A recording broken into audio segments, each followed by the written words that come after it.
Hey guys, what is up? It's Dusty here, and welcome back to another crypto video. And take a look at this. The pre-trial phase of the Ripple case has been so embarrassing to the SEC's legal team that it has more laughs per episode than most network sitcoms. That, ladies and gentlemen, is something to think about for yourself right here. The fact that this is a freaking joke!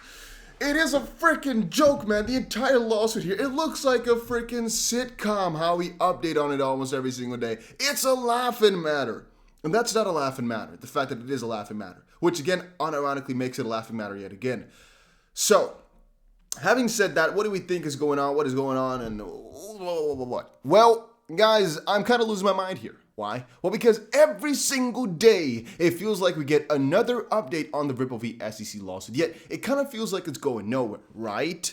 Well, not completely true. Every single day it actually is so that we are getting one step closer to proper crypto regulation. And one important thing that you should understand for yourself is that you do not stray away from the exact goal of this entire lawsuit and the fact that XRP for the entire time has always been a debatable asset.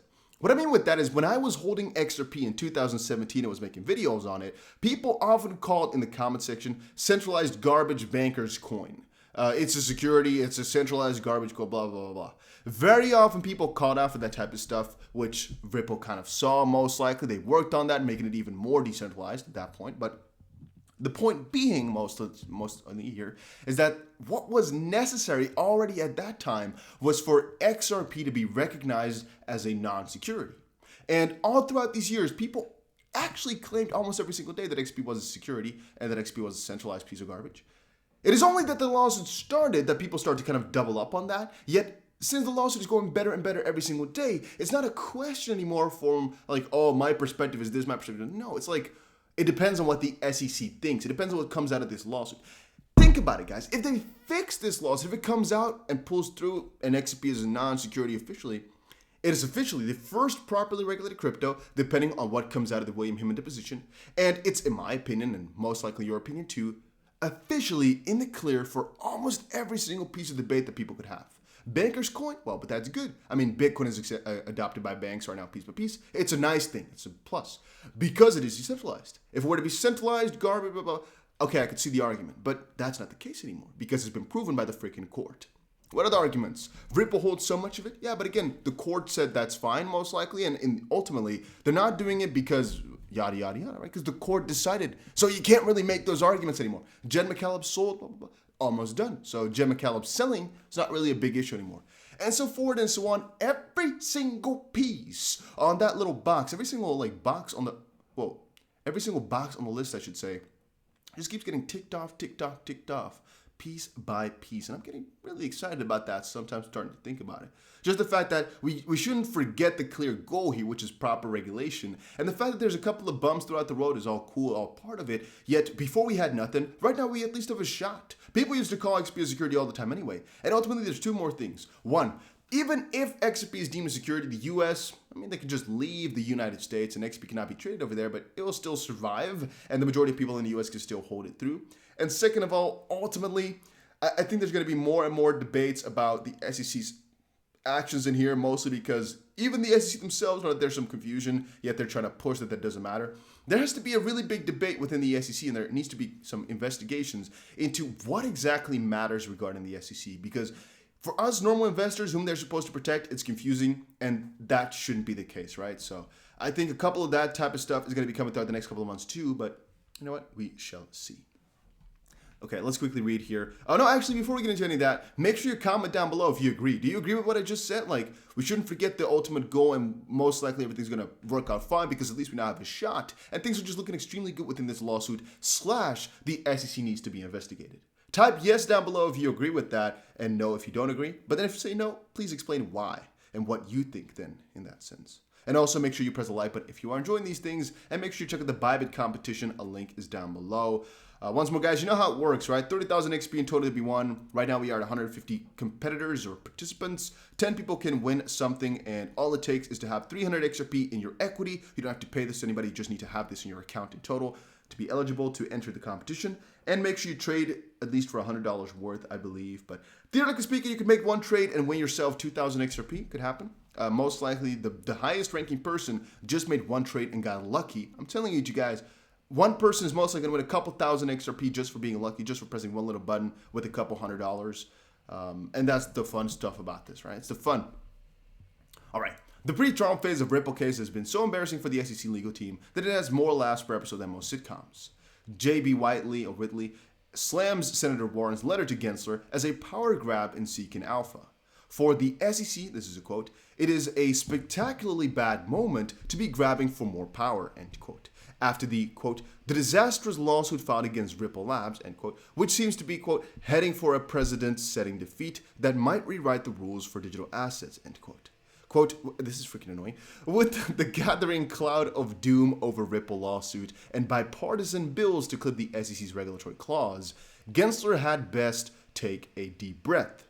Before joining Warren's war on crypto, the damage to his agency's already tattered credibility could be ruinous. So, a couple of things to take from that. One, SEC should be shamed for a couple of things they've done throughout the last couple of months. I agree with that wholeheartedly. A couple of things they've done are really shady and just not understandable to the general public. So, either apology or a clarification or anything of the sort would just be really appreciated. Do they have to? No. Would it be nice for the people that they're trying to protect? Yes. And just, again, second part, make it obvious to us what is going on with all of this stuff.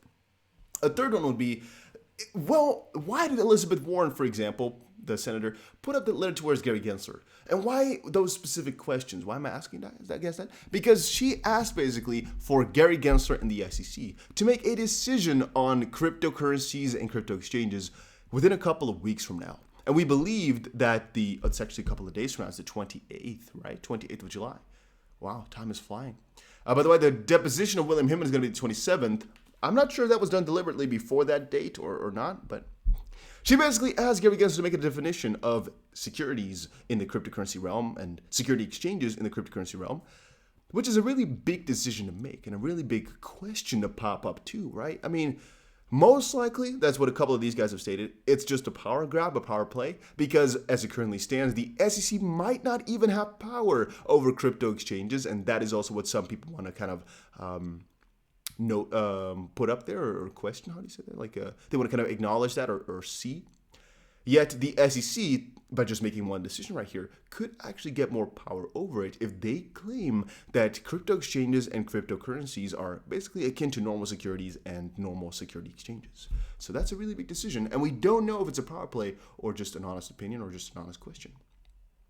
And then a fun little article here. What are the chances of XRP seeing an upside of 11%? If you are asking yourself what the chances are of an upside of 11%, I think you're on the wrong channel. I think you really are on the wrong track, on the wrong channel. Who cares about 11%? What's that going to do? XRP did times 3 in the last couple, okay, I shouldn't say couple of months because you guys were mad about that one. In the last few months, okay, I mean, we all know the gains that are about to come, at least in my opinion. 11%? Come on, man. I mean, I don't care about 11%. Ripple transfers 60 million XP even as the US SEC lawsuit crowds on. That's actually one fun thing. I mean, the lawsuit has been up to the date that they got sued, right? Well, what happens with all the XP that gets transferred afterwards? What if Ripple basically gets loses the lawsuit? Is then every single sale of XP afterwards also bad? And even now, if we transact XRP, is that also still security? Or is it only up to that day? Because the lawsuit is only up to that day, but since they're continuing to sell and we are all transacting every single day, how does that work? I'm sometimes confused about that one. XDC Network spearheads blockchain 4.0, adding accountability and forensic protocols. I want to kind of know from you guys, do you enjoy XDC content? Do you enjoy algo content? Do you enjoy all those different cryptocurrencies that I sometimes cover here and there? Stellar, maybe even ADA, maybe even Ethereum and stuff like that. I like to cover all of those for you, and I did and do that on a regular basis, but last couple of days I've been mostly focused on XRP because the lawsuit is just going so good and it's my favorite crypto right now. But let me know in the comment section down below what you guys think about it. Coinbase adding support for 3 new crypto assets in July, and these 16 altcoins could be next. Well, let's quickly check that out. The 3 additions come on the heels of Coinbase's new June listings, which include Quant, Bond, and LivePeer. Sports fan engagement. This was, I think, from before, right? This is the June listings, yeah. Quant, Bond, Life, Peer, Sports Participant, Chili's, Brit, Keep, Doge, and Shiba. And then in June, Coinbase said they will list more as soon as possible. Below is a list of a couple of ones that could be coming up. I'm not exactly sure which 3 just got added. Let's see here. Rally, DeFi, that's a crypto, okay. And Clover. Yeah, Clover Finance, we do know. Oh, and also Mask. I don't own any of these coins, which is rather interesting. Do I care about this? No, I don't really use Coinbase at all. I don't really buy into anything over there. But I guess it's cool because if you held those coins, most likely they got pumped. All right. Bitcoin exchange supply hits 18-month low, decreasing sell-off risk sentiment. It's true. The more crypto that gets taken off exchanges, the less likely it is that people are going to be selling, yet it's not always the real truth. Because if you think about it, a whale with $1 billion worth of Bitcoin can have it in his wallet, decide to want to sell it and do it through a decentralized exchange. But he could also just send it over there and sell it like within 5 minutes, for example, because things are fast in the crypto space. So it doesn't necessarily mean that there's less selling pressure. It's just theoretical, and that's what people like to just assume for themselves. And I get that. From an analytics perspective, it's the truth. But in real life, if a person wanted to sell something all of a sudden, he could still do that, even though it's not on the exchange, right? And theoretically speaking, he could also sell it to a person in real life, for example, with a contract, just sell it to some person. Not use an exchange, just use for example, like an OTC, and basically have it done. So, I mean, it's not real, but it's something fun to understand. And it's the fact that just Bitcoin gets taken off, which means people are holding / hoarding. You know, because the more that's on there, theoretically speaking, as I just said, the more that people are trading it or selling it off, and the more that gets taken off, at least at this point, we don't know for the future, but at least at this point, they're holding more. So that is pretty nice. All right, guys, that was it for today's video. Hopefully you all enjoyed it. If you did, make sure you press the like button and subscribe to the channel. I would definitely recommend you guys to do that. Yeah, that was actually it for today's video. As I said, make sure you check it out, the next ones that are coming up today, and I'll see you guys again in another one.